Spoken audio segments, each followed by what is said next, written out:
All right, you old punk ass bitches. Henry County Hard Knocks Power Rankings. The world has been clamoring for it. I know you guys have been wanting it back. So I figured, kind of halfway through the season. It's really not, but bear with me. I didn't feel like doing one because, frankly, y'all are not very important to me. But we'll go ahead and get started at number 8. Cam. 2-6, lowest points scored, worst record, and hasn't changed his team name yet. And fewest waiver wire moves as well. It's kind of the triple crown of dipshitdom. Good job, buddy. Fun fact. These are fun facts. Lowest score, 3 out of the 8 weeks that we've played.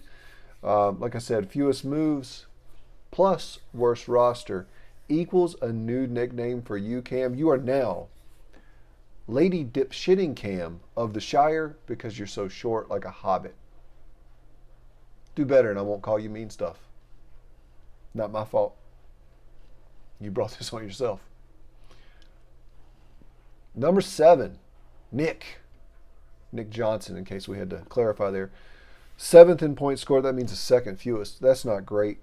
He loves the number 7. He loves to be there throughout the season, but most of all, he loves to finish there.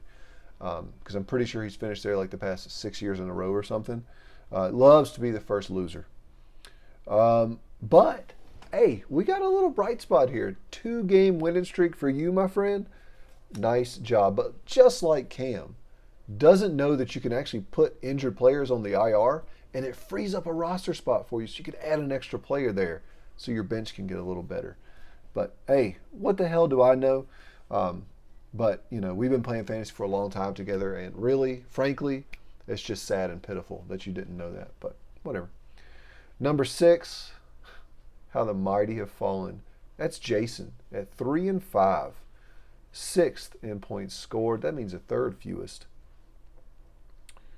You should have a better record personally, man, considering you have the fewest points scored against you. Has the Lote removed the old rusty horseshoe from his rectum? Hey, guys in Henry County, let me know if he's sitting a little more comfortably lately, because that actually might be what happened. The Lote has run out of luck potentially. I don't know. Honestly, though, still, your team is freaking loaded, especially at wide receiver. Deebo Samuel, CeeDee Lamb, Devontae Adams had a bad game last week in week 8, but Derek Carr is his quarterback, so what do you expect? Anyway, CMC and Christian McCaffrey to San Francisco is straight up just not fair. So screw you for that and for having him on your roster. You should trade him to me as a sign of friendship. Number 5, Josh Jarrett, 4-4. 5th in points scored, 2nd fewest scored against. I look at this roster and honestly, I'm just not impressed. I'm really not impressed. I don't say that to be a dick, but it's just true. Kirk Cousins is your main quarterback. You've got him, and he's like the quarterback 13 on the year. The only players at the top of their position on your team at all are Aaron Jones, he's RB8, and Justin Jefferson, wide receiver 5. We all kind of saw that coming. 19%. Those two players combined for 19% of your total points on the season. You do have good IDPs, I'll say that much at least. Although it is worrisome that like the top IDP score in our entire league is going to a different team, that being Roquan Smith. So we'll see how that goes. If it's a different team, a different scheme, let's see if he struggles at all. Because if I remember correctly, he had some struggles learning that Chicago system when he first got into the NFL. But we'll see. Number 4, Josh Mitchell, 3-5, running back city baby. I said it the first and only this year. Power rankings, this team is freaking loaded at running back. 2 top 6 guys in Derrick Henry and Josh Jacobs. And also Deontay Foreman looks like Derrick Henry Jr. out there based on his, I think, 3 touchdown performance from week 8. It's just not fair. It's not right.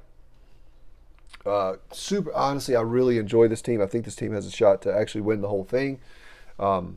Higgins is going to be the top guy. Joe Burrow's top target with Jamar Chase missing at least, I'm thinking, 4 weeks or so. And Amon-Ra St. Brown is gonna see an even freaking higher target share if that's possible now that T.J. Hawkinson is gone. So this is a really good team, kind of loaded everywhere. Good bench too. So good job, Josh Mitchell. I'm proud of you. Number 3, this guy, Eric. 6-2. I got the third most points scored. I only have 2 things to say. Justin Herbert is a son of a bitch. And my flexes and bench suck. Moving on. Number 2, Bryson, 5-3. Second most points scored. Most points scored against. So you know it's not luck on this guy. He's actually getting it freaking done. I was going to say a few names. Kenneth Walker, Alvin Kamara, Austin Eckler. Holy shit, what a trio of freaking starting bell cow running backs. Let's throw that along with these freaking target monsters in A.J. Brown and DeAndre Hopkins. Dude, that is a top-loaded freaking team. And Patrick Mahomes is not even freaking mentioned. How freaking jacked up and stupid this scoring is in this league, where Patrick Mahomes is basically like, here's 30 points every week because we count 20 yards as 1 point. Dumb. But very, very good team. Bryson's team looks super strong. He's going to be a hard out to get in the playoffs because he's getting to the playoffs. There's no doubt about that. I defy. There's no way he doesn't get to the playoffs. I put that on God. And then number 1, no surprise, is Corey. He's 6-2. Most points scored by 40 in an 8-team league. That's pretty impressive. Josh Allen is a freak. He's got 13 more fantasy points than the quarterback 2, because he is the quarterback 1, of course. And he's played 1 less game. Think about that for a second. 13 more fantasy points, and he's played 1 less game. Somehow we let him get Stephon Diggs as well, so that to do that stack was atrocious on our part, and y'all take the blame for that. It's not my fault. But those two, that stack has combined for 29% of Corey's total points. That's not a bad thing. I'm not talking shit. That's just incredible and great foresight by him to draft that way. He's got 3 wide receivers in the top 12, including the number 1 wide receiver, Stephon Diggs, the number 2 wide receiver, Tyreek Hill. He's got the defensive line 1, the linebacker 5, and the DB 2. His team is stacked, like stupidly stacked. It's going to require basically just a trash-ass game from Allen and Diggs. I mean, even so, last week I beat him, no big deal. But Diggs still had like 19 points and Allen still had like 25 points. But the rest of his team is going to have to be terrible, and they're not a terrible team. He's got a great team. So Corey's going to be very hard. He, to me, clear and far away deserves the number 1 spot on this power rankings, kind of mid-season power rankings here. We'll see how everything unfolds. But until next time, which will probably be before the playoffs, this is Eric, your favorite power ranking person of all time, and your mom's favorite power ranking person of all time. I'm going to sign off here.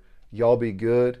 And if you can't be good, try and be good at it. But I don't know. I can't really see that but from like a couple of y'all here in this league. So do better and be better, you pieces of trash. Later, nerds.